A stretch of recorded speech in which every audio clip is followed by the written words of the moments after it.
Vamos começar declarando que toda honra, força e poder pertencem ao nosso Deus, amém?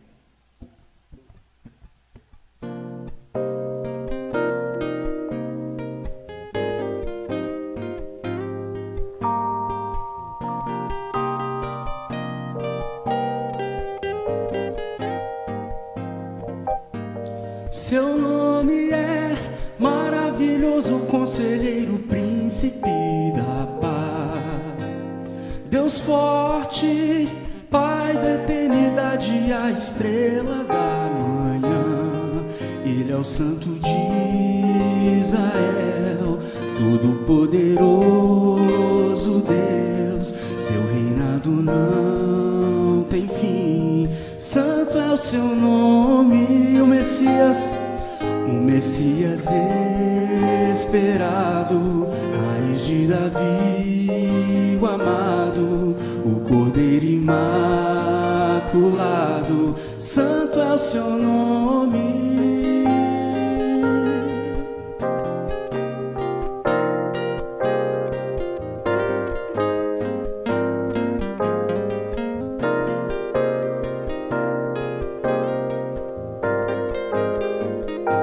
Do início, seu nome. Seu nome é maravilhoso, conselheiro, príncipe da paz, Deus forte, Pai da eternidade, a estrela da manhã.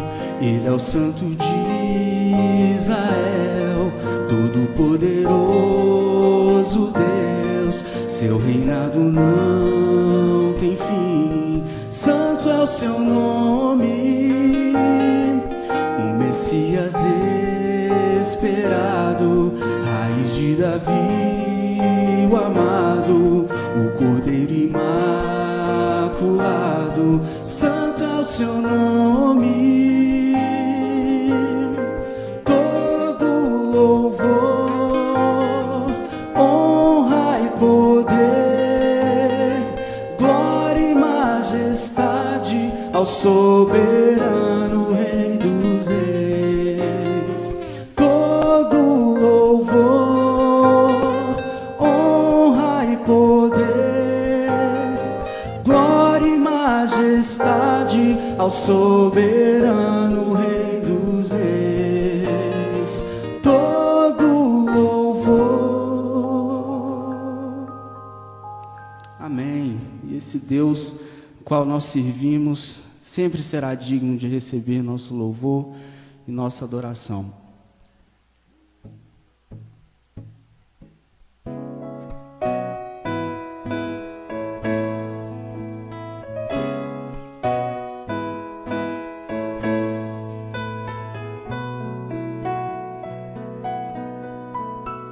Que as palavras dos meus lábios e o meditar do coração agradem a ti, agradem a ti.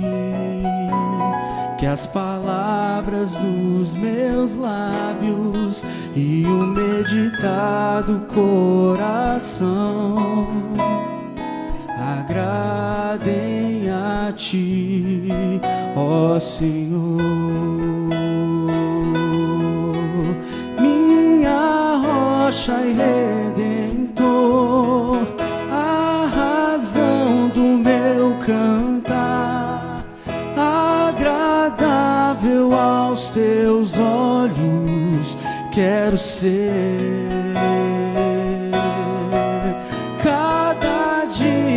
Cada instante sempre hei de te servir, agradável aos teus olhos quero ser, ó Senhor.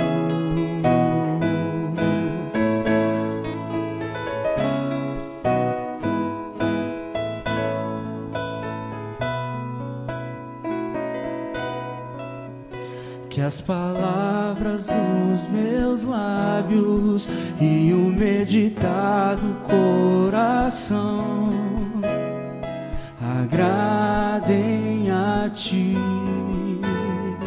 agradem a ti. Que as palavras dos meus lábios e o meditar do coração agradem a ti, ó Senhor. Minha rocha e redentor, a razão do meu cantar, agradável aos teus olhos quero ser. Cada dia, cada instante, sempre hei de te servir, agradável aos teus olhos quero ser. Você pode declarar isso mais uma vez?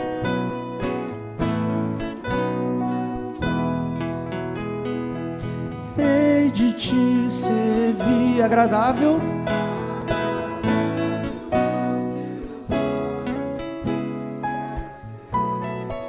cada dia e cada instante.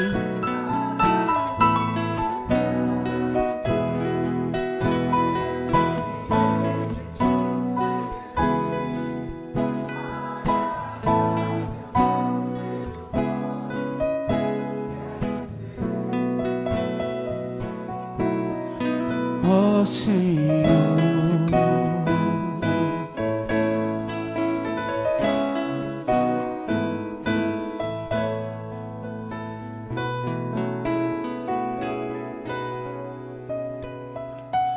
meu Jesus maravilhoso és, minha inspiração a prosseguir, e mesmo quando tudo não vai bem, eu continuo olhando para ti, pois sei que tu tens o melhor para mim. Há um segredo no meu coração, ó, dá-me forças para continuar, guardando a promessa em oração. Firme, ó Deus, está o meu coração, firme nas promessas do Senhor. Eu continuo olhando para ti, e assim eu sei que posso prosseguir. E mesmo quando eu chorar, as minhas lágrimas serão para regar a minha fé e consolar meu coração, pois o que chora aos pés da cruz, clamando em nome de Jesus, alcançará de ti, Senhor, misericórdia, graça e luz.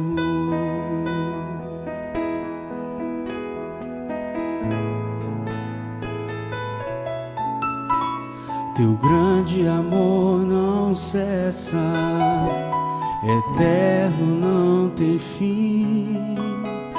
Quão grande és tu, Senhor, quão grande és pra mim.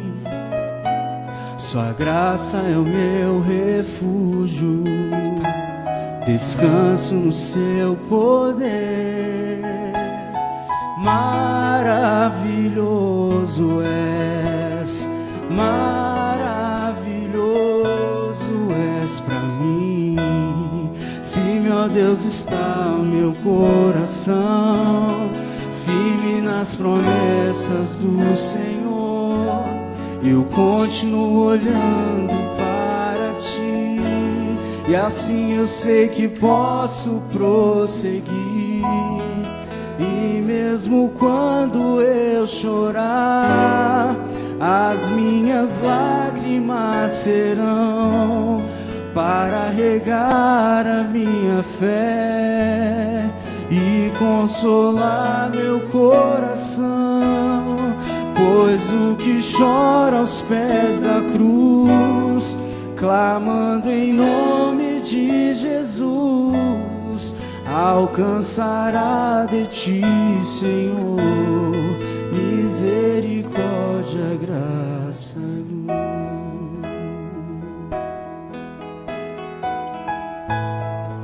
Misericórdia, graça e luz.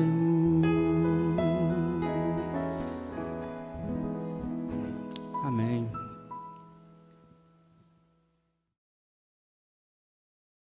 Gostaria de convidar os irmãos para abrirem, ou, como diz o Marcelo, acessarem a Bíblia no livro de Marcos, Evangelho de Marcos, capítulo 11. E eu vou ler aqui na versão nossa aqui, que nós usamos da NVT, Nova Versão Transformadora. Capítulo 11, e nós vamos ler do versículo 20 até o versículo 25. Marcos 11, versículo 20 ao 25. Diz assim: Na manhã seguinte, quando os discípulos passaram pela figueira que Jesus tinha amaldiçoado, notaram que ela estava seca desde a raiz. Pedro se lembrou do que Jesus tinha dito à árvore e exclamou: Veja, Rabi, a figueira que o Senhor amaldiçoou secou. Então Jesus disse aos discípulos: Tenham fé em Deus. Eu lhes digo a verdade, vocês poderão dizer a este monte: Levante-se e atire-se no mar, e isso acontecerá. É preciso, no entanto, crer que acontecerá, e não ter nenhuma dúvida em seu coração. Digo-lhes que, se crerem que já receberam, qualquer coisa que pedirem em oração, lhes será concedido. Quando estiverem orando, se estiverem alguma coisa contra alguém, perdoem-no, para que seu Pai no céu também perdoe seus pecados. Vamos orar. Senhor Deus, muito obrigado por tudo que o Senhor já tem feito, muito obrigado pelo que o Senhor tem falado aos nossos corações. E agora que nós vamos meditar sobre a Tua palavra, eu peço que o Senhor nos conceda graça para que possamos entender aquilo que o Senhor tem a nos dizer. Use aqui a minha vida, fale ao meu coração e ao coração de cada um que está aqui hoje. Eu oro em nome de Jesus. Amém. Bom, meus irmãos, nós cremos que a Bíblia é a palavra de Deus, certo? Sendo a palavra de Deus, então, é o livro mais importante que existe, concordam comigo? Se Deus se revelou através de um livro, ele tem que ser o livro mais importante que existe. E a nossa vida, ela é envolta em mistério, né? A gente tem muita coisa que a gente não entende, e essa vida que às vezes é misteriosa, difícil de entender, ela foi criada por um Deus todo-poderoso, um Deus eterno e infinito, que além de criar tudo que existe, desde o que nós conseguimos ver até o que nós não vemos, ele decide se revelar ao homem, sua criação. E ele faz isso de forma assombrosa, de forma misteriosa, intrigante, inspirando homens em eras diferentes, de culturas diferentes, contextos diferentes, a escreverem as suas palavras. Depois disso, ele preserva essas palavras durante séculos e séculos, até, contra todas as chances e expectativas, até ela chegar a nós hoje, né? Não que essa revelação aqui na Bíblia, ela seja exaustiva e cubra todos os aspectos desse Deus que se revela, pois como que uma mente limitada, finita, poderia entender completamente um Deus que é ilimitado, infinito, todo-poderoso, né? Isso não é possível. Nós sabemos o que ele decidiu revelar sobre si. E nós sabemos que o que ele decidiu revelar sobre si se encontra nesse livro. E nós acabamos de ler um trecho desse livro. Nós temos em nossa mão a revelação que Deus decidiu nos dar. E se nós temos essa revelação, qual projeto de vida seria mais importante do que entender o que está aqui nesse livro? O que vale mais a pena na nossa vida do que passar tempo descobrindo o que Deus decidiu revelar. Qual que é a atividade nossa que vai merecer mais esforço e mais empenho? Eu penso que nenhuma, né? A nossa maior motivação deve ser entender o que Deus fala a gente, o que Deus revelou. E alguns textos dessa revelação de Deus, eles são mais fáceis de entender. Por exemplo, quando a gente lê, porque Deus amou o mundo de tal maneira que deu seu Filho unigênito, para que todo aquele que nele crê não pereça, mas tenha vida eterna, nós entendemos que o texto está falando de um Deus amoroso, um Deus que amou a sua criação, homens e mulheres que estão vivos aqui, que já viveram antes de nós, e que, através do sacrifício que Ele proveu com seu único Filho, nós podemos ter vida eterna. Nós entendemos que essa vida também, fora de Deus, ela não é vida, ela é morte. Então, somente em Deus nós encontramos essa vida eterna. É fácil de entender esse versículo, né? Mas alguns textos, no entanto, são um pouquinho mais difíceis de entender. Isso a gente tem que admitir. Para mim, o texto que nós lemos hoje, ele é bastante enigmático. Mas se cremos de fato que nós estamos diante da palavra de Deus, a gente tem que crer que tem alguma coisa que Deus quer nos ensinar através de tudo que está escrito, inclusive do texto que nós lemos hoje.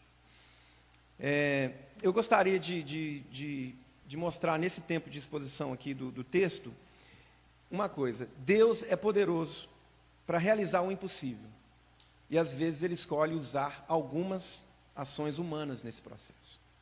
Então, eu gostaria de mostrar que Deus é poderoso para realizar o impossível, e às vezes escolhe usar algumas ações humanas nesse processo.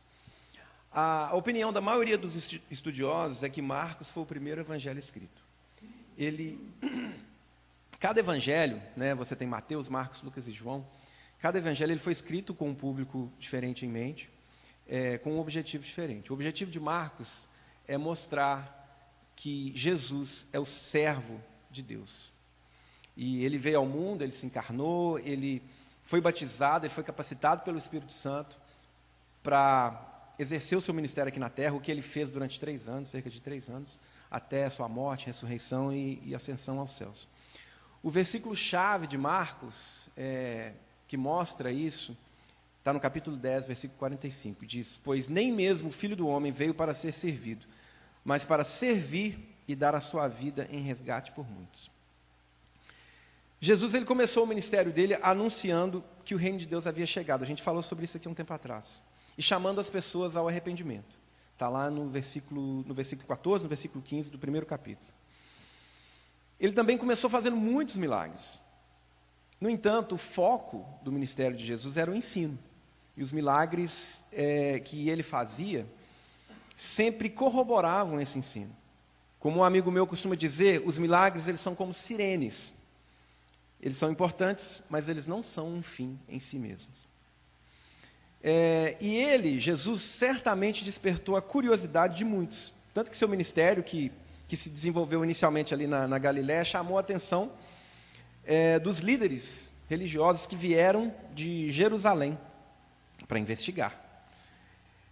Mas apesar de tantos sinais, tantas maravilhas, tantas coisas que Jesus fez, ele não estava à altura das expectativas dos líderes do seu tempo.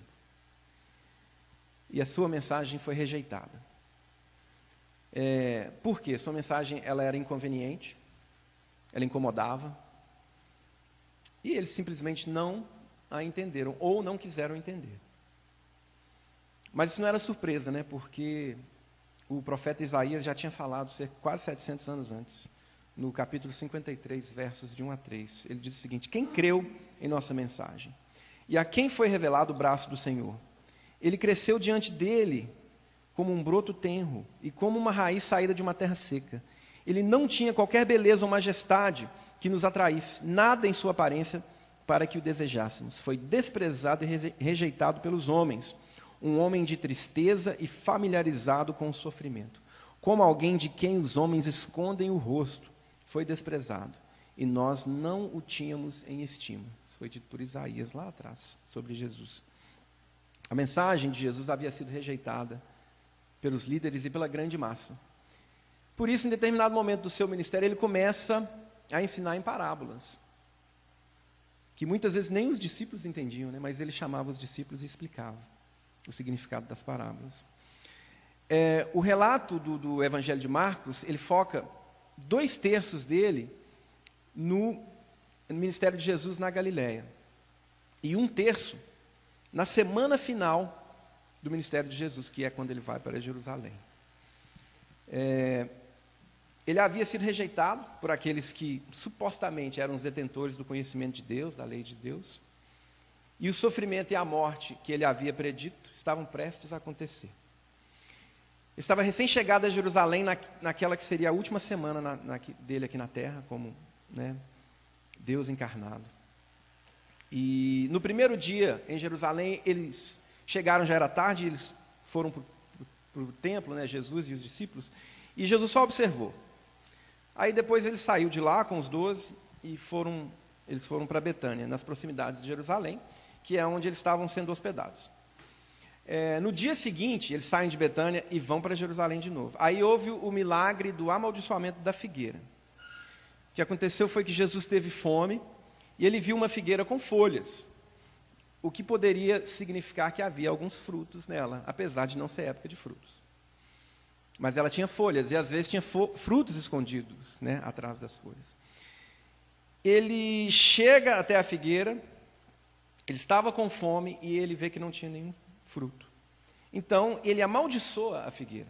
Ele fala: nunca jamais coma alguém fruto de ti. Nunca jamais coma alguém fruto de ti. Depois disso, eles foram para Jerusalém e foram para o templo, e Jesus expulsa os vendedores, os cambistas do templo. E o resultado disso foi que eles começaram a tramar, os principais sacerdotes, os escribas, os mestres da lei, começaram a tramar a morte de Jesus. E se você ler no capítulo 11, no versículo 18, fala que o motivo era que eles o temiam, pois, abre aspas, a multidão se maravilhava da sua doutrina. Então eles tinham medo de Jesus, decidiram matar, né? À tarde eles saíram novamente, depois que isso já tinha acontecido, a purificação do templo, e eles voltaram a Betânia. E no dia seguinte foram para Jerusalém de novo. Aí passaram pelo mesmo lugar e se deram com a figueira de novo. E é nesse reencontro com a figueira aqui que o nosso texto começa. Então, só situando a situação que nós lemos. Esse talvez, como eu falei, seja o milagre mais estranho de Jesus, né? Qual que seria o motivo para realizar um milagre destrutivo? Porque normalmente os milagres não eram positivos, construtivos, restaurar a visão de alguém, curar da lepra, né? Curou todo tipo de enfermidade, sempre algo construtivo. Mas ele amaldiçoou uma figueira. Fica, né, estranho. Eu confesso para vocês que sempre tive uma dificuldade com esse texto. Mas, para a gente era estranho. Mas para os discípulos não foi tão estranho assim. Por quê? Esse milagre ele tem um aspecto didático maior do que a maioria dos milagres que Jesus operou. Os discípulos eles estavam bem familiarizados com o fato que Deus usara uma figueira para simbolizar a nação de Israel. A gente pode ver isso em Oséias 9:10. Diz o seguinte: quando encontrei Israel, foi como encontrar uvas no deserto. Quando vi os antepassados de vocês, foi como ver os primeiros frutos de uma figueira. Está lá em Oséias. Aí nós vamos para Jeremias 8:13. Fala assim: eu quis recolher a colheita deles, declara o Senhor. Mas não há uvas na videira, nem figos na figueira. As folhas estão secas. O que lhes dei será tomado deles. Então, são dois momentos aqui onde Israel é comparado com uma figueira. A figueira simboliza a nação de Israel. E o próprio Senhor Jesus, antes desse acontecimento que nós lemos, ele já havia contado uma parábola de uma figueira, que está lá em Lucas. Lucas 13, versículos 6 a 9. E Jesus falou assim: então contou esta parábola. Um homem tinha uma figueira plantada em sua vinha. Foi procurar fruto nela e não achou nenhum. Por isso disse ao que cuidava da vinha: já faz 3 anos que venho procurar fruto nessa figueira e não acho. Corte-a. Por que deixá-la inutilizar a terra? Respondeu o homem: Senhor, deixa por mais 1 ano, e eu cavarei ao redor dela e a adubarei. Se der fruto no ano que vem, muito bem, se não, corte-a. Então, a gente pode ver que para os discípulos a figura da figueira sendo usada para simbolizar Israel não era algo estranho, pelo contrário. E essa figueira, ela deveria ter tido frutos, né? Israel deveria ter reconhecido que Jesus era o Filho de Deus. Mas não reconheceu. Então, Jesus usa esse milagre para ensinar isso para os discípulos. Mas tem um aspecto desse milagre também, que na verdade é o aspecto que eu gostaria de focar hoje. Que Jesus quis ensinar aos discípulos. Então aqui há esse simbolismo todo da figueira, representando a nação de Israel. A gente pode trazer para a gente também, né, pensando nos frutos que nós temos dado, pois o Senhor nos deu todas as condições de dar frutos. E Ele nos chama para dar frutos, né? Mas eu quero focar num outro aspecto desse milagre. Jesus, ele aproveita para fazer aquilo que eu falei no início, para mostrar que Deus é poderoso, para realizar o impossível, e às vezes Ele escolhe usar algumas ações humanas nesse processo.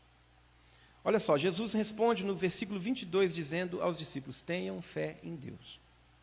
Então, a primeira ação humana que Deus pode usar ao realizar o impossível é justamente a fé em Deus. Fé em Deus, ao invés de fé em nossas habilidades, fé em nossos métodos, fé em nossos talentos. Não é uma fé isolada das Escrituras, que parece mais um pensamento positivo, né? Eu vou conseguir. Ou uma fé na própria fé. Muitas vezes a gente tem fé na fé, né? E não no Deus da fé. As Escrituras, elas se harmonizam, elas não se contradizem. E nós podemos ver nas Escrituras que a fé que Deus espera de nós é uma fé de acordo com a sua vontade. Então, é muito importante, é primordial que nós oremos de acordo com a vontade de Deus.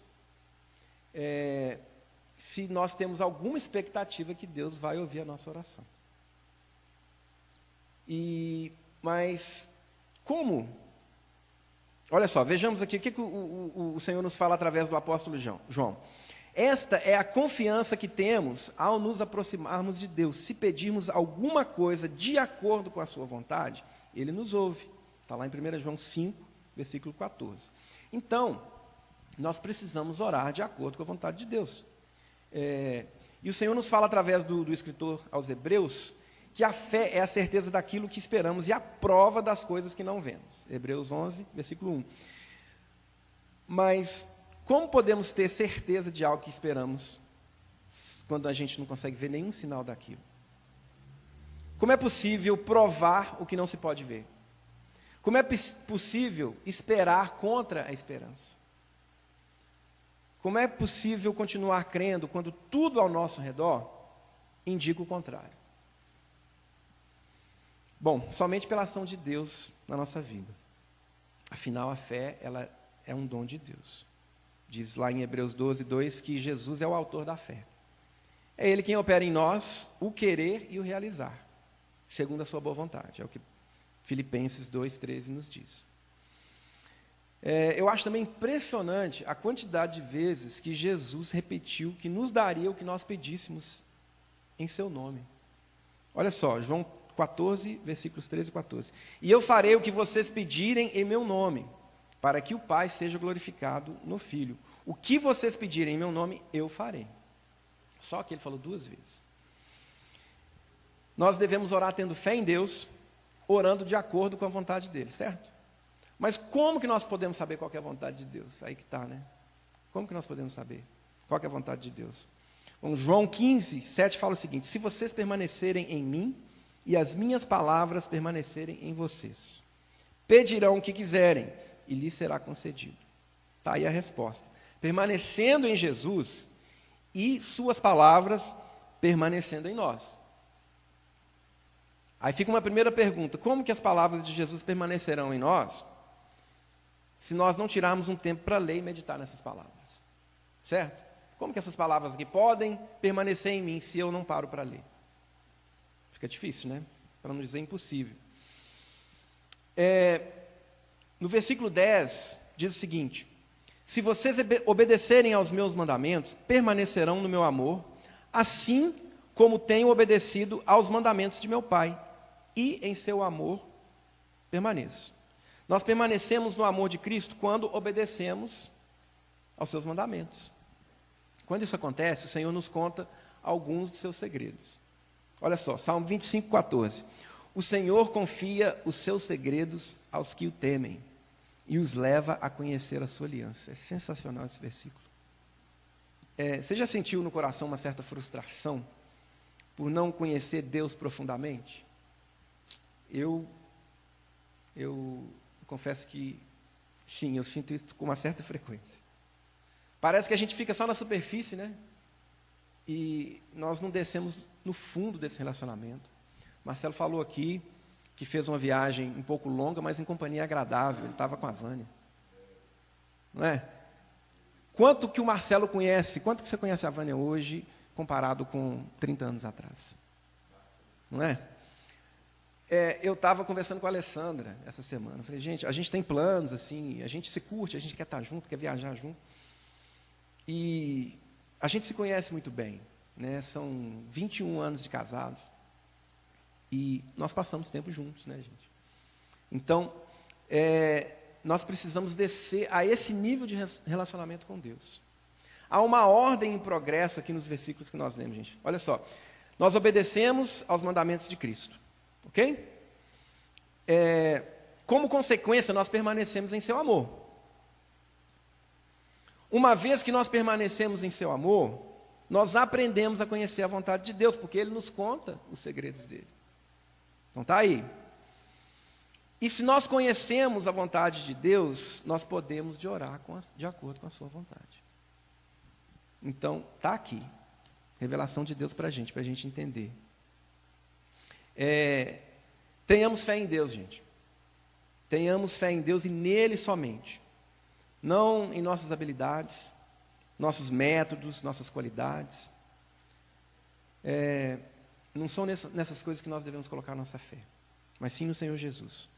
Obedeçamos aos seus mandamentos, permaneçamos em seu amor e conheçamos a sua vontade. Dessa forma nós vamos ter uma vida de oração vitoriosa. A segunda ação humana que Deus pode usar ao realizar o impossível é o crer sem duvidar. Olha só, nos versículos 23 e 24, Jesus falou o seguinte: eu lhes asseguro que se alguém disser a este monte, levante-se e atire-se no mar, e não duvidar em seu coração, mas crer que acontecerá o que diz, assim lhe será feito. Portanto, eu lhes digo, tudo o que vocês pedirem em oração, creiam que já o receberam, e assim lhes sucederá. Gente, palavra de Jesus, aqui, palavra de Jesus. Na verdade, eu estou convencido que Jesus aqui, ele quis dizer literalmente isso. É muito mais do que uma figura de linguagem. Aí você pode perguntar assim, então por que a gente nunca viu um monte sendo lançado ao mar? Certo? Porque nunca foi da vontade de Deus. Muito simples. No dia que for, ele vai ser lançado ao mar. A gente não viu o monte ser lançado ao mar, mas a gente já viu o mar se abrir, mais de uma vez. Não é isso? E na nossa vida aqui nós podemos, se eu for pegar aqui depoimento, a gente vai listar vários milagres que já aconteceram aqui. Coisas impossíveis, humanamente falando, mas que aconteceram. Por quê? Porque foi da vontade de Deus.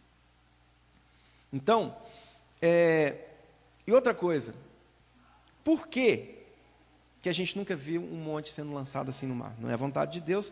E uma coisa que eu vejo nas Escrituras é que o convencimento por sinais e maravilhas não faz parte do modus operandi de Deus. Jesus, ele operou muitos milagres, muitos sinais, mas tentar convencer por sinais não faz parte do modus operandi de Deus. Por quê? Porque não funciona. Não funciona. Não adianta para aquelas pessoas que não querem crer. Olha só, quando Jesus estava contando a parábola do rico e Lázaro, os dois morreram. Vocês lembram dessa parábola? Os dois morreram. O rico foi para o inferno e Lázaro foi para o céu.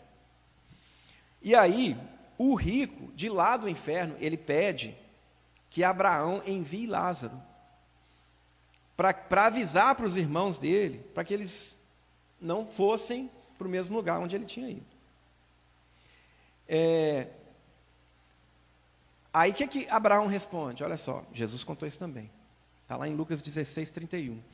Se não ouvem a Moisés e aos profetas, tampouco se deixarão convencer, ainda que ressuscite alguém dentre os mortos. A gente tem a tendência de pensar, não, se alguém ressuscitasse dos mortos, a gente ia acreditar qualquer coisa que essa pessoa falava, certo?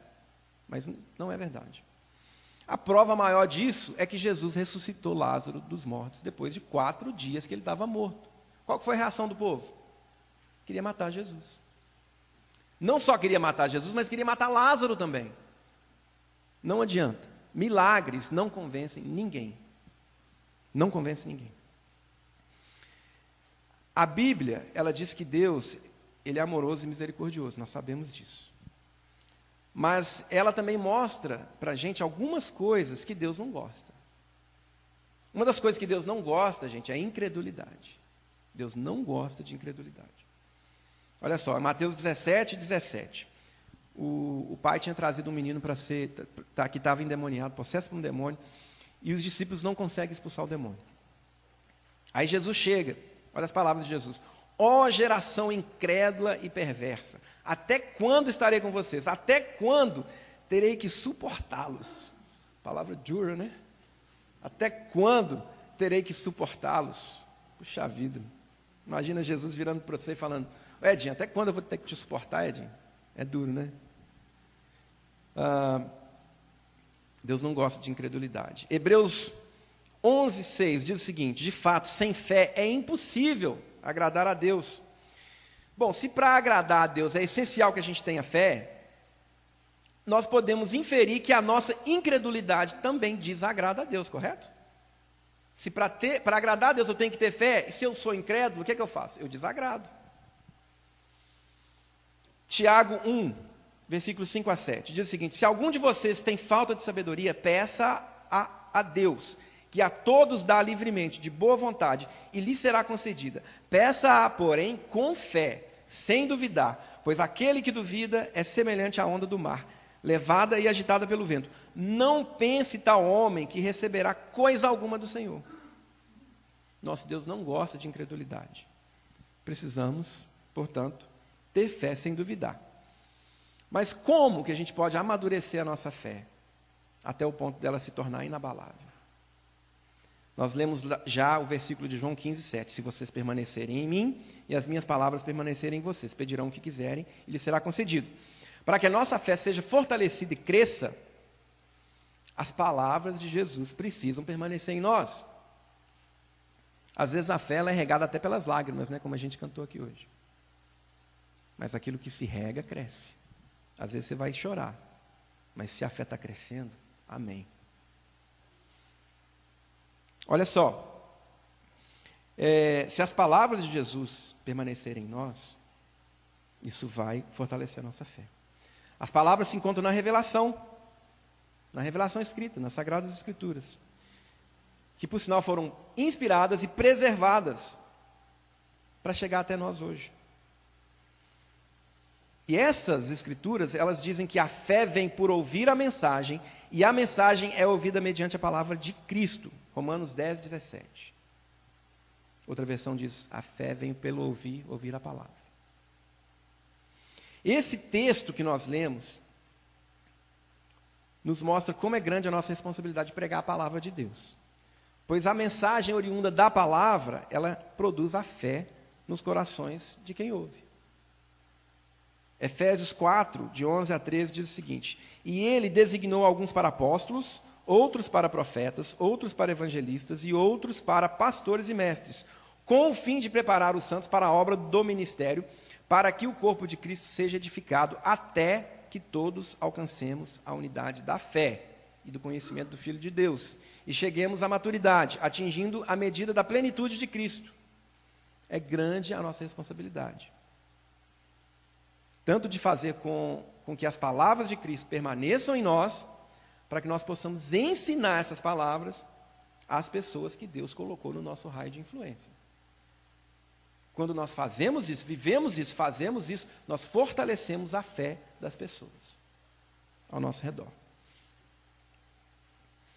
Bom, nós afirmamos que Deus é poderoso para fazer o impossível e às vezes escolhe usar algumas ações humanas nesse processo. Vimos que a primeira atitude que ele pode usar, a primeira ação que ele pode usar é a fé em Deus. A segunda ação que ele pode usar é o crer sem duvidar, certo? Mas o texto ainda fala de uma terceira ação que Deus pode usar para fazer o impossível, que é perdoar e ser perdoado. Olha só, no versículo 25. E quando estiverem orando, se tiverem alguma coisa contra alguém, perdoem-no, para que também o Pai Celestial lhes perdoe seus pecados. Isso é muito sério, gente. Nós podemos ter fé somente em Deus. Podemos também crer sem a menor sombra de dúvida. Mas se houver perdão não concedido no nosso coração, a nossa oração só vai chegar até onde a nossa voz alcança. Não vai passar dali. É o que Jesus disse aqui.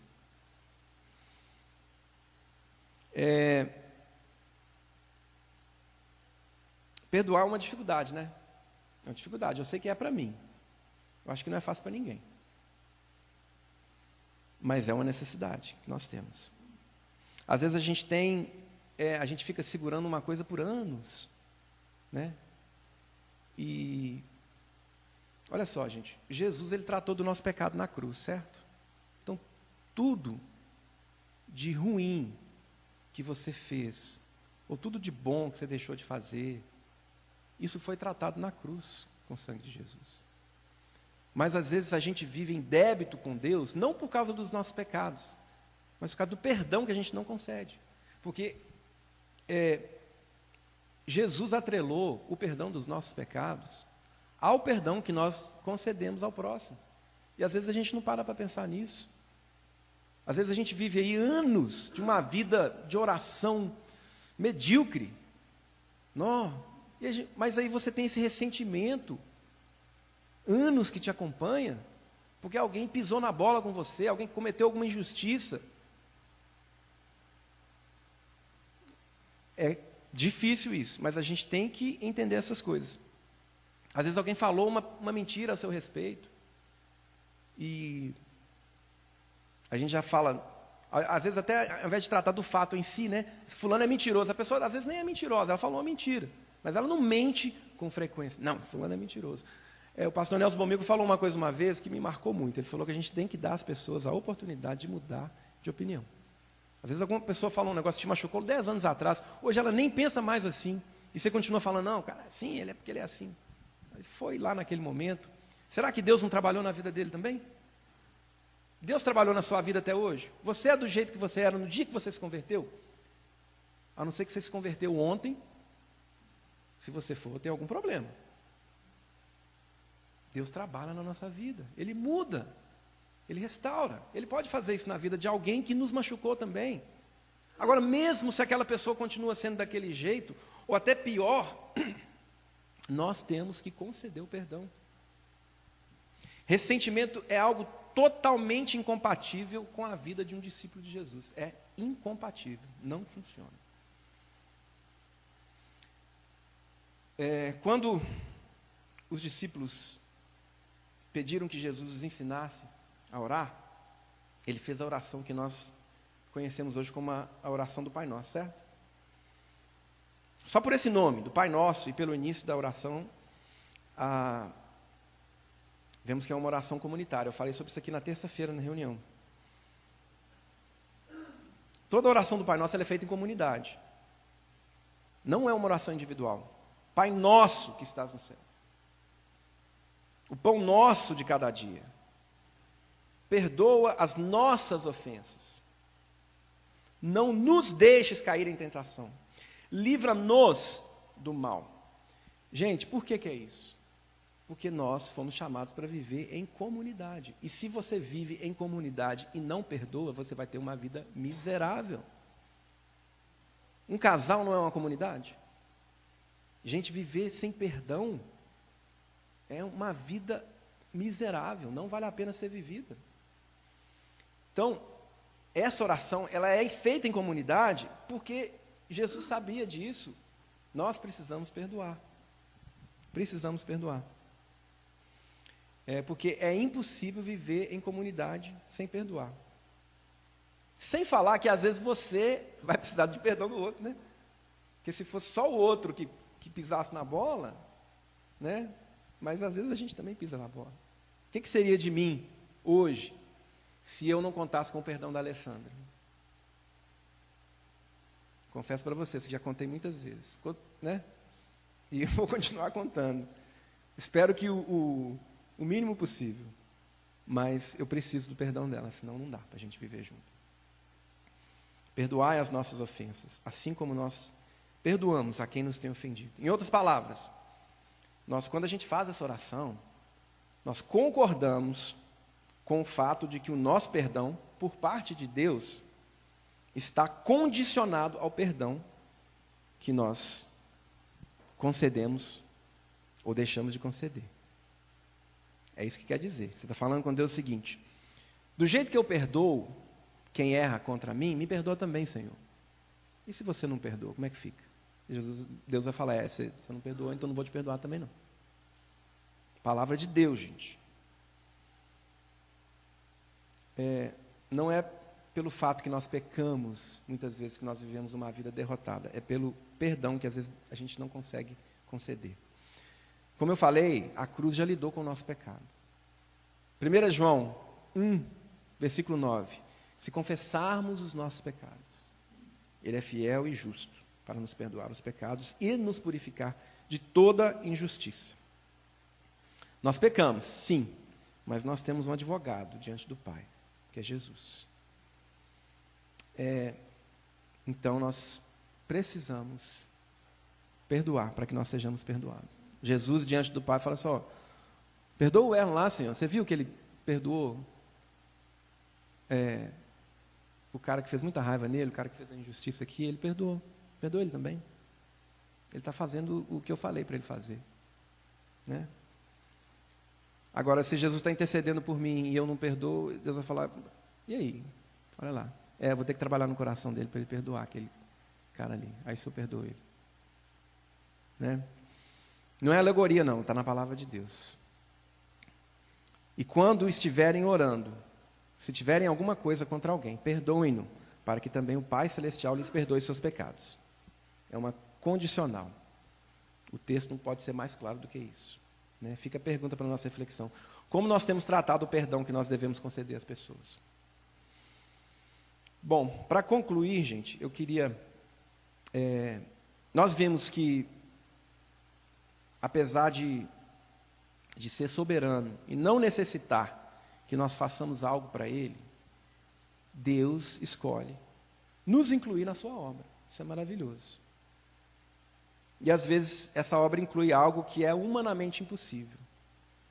Mas Ele faz assim mesmo. Às vezes Ele faz o impossível. Já tem alguns impossíveis aqui na minha vida que eu poderia falar a respeito. Deus escolhe usar algumas atitudes humanas nesse processo de fazer o impossível. E a gente não precisa se preocupar com o impossível, não. O impossível não é tarefa para mim, não é tarefa para você. O impossível é tarefa para Deus. E Ele não é omisso.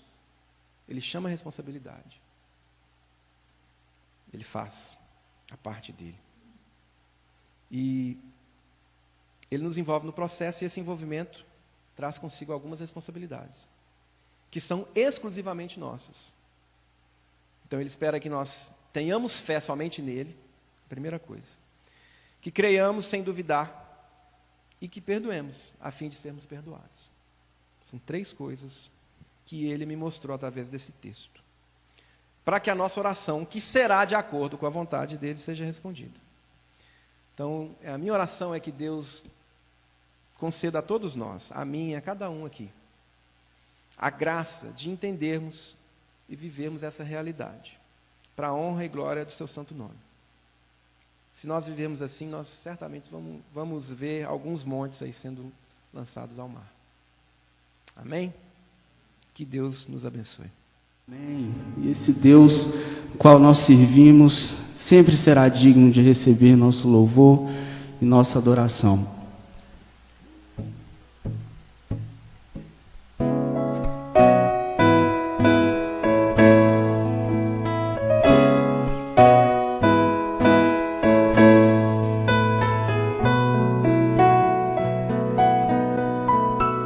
que as palavras dos meus lábios e o meditar do coração agradem a Ti, agradem a Ti.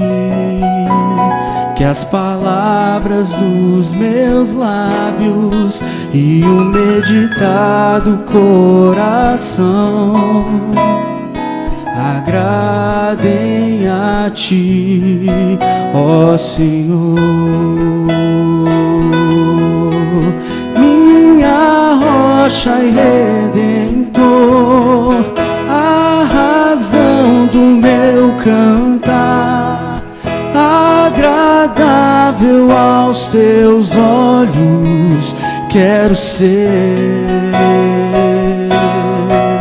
Cada dia, cada instante, sempre hei de Te servir. Agradável aos Teus olhos quero ser,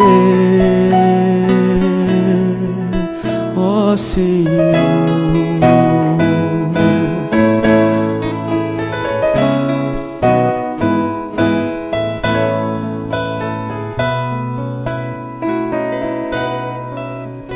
Que as palavras dos meus lábios e o meditar do coração agradem a Ti, agradem a Ti.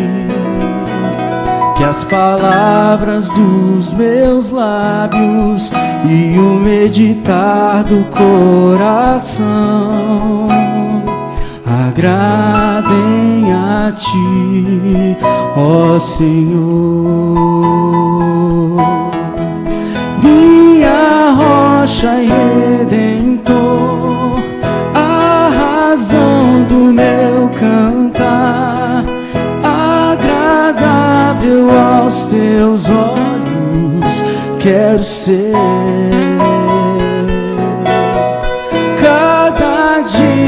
Cada instante, sempre hei de Te servir. Agradável aos Teus olhos quero ser. Você pode declarar isso mais uma vez?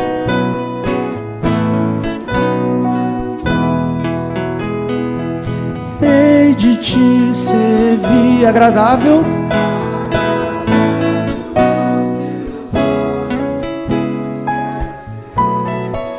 cada dia e cada instante.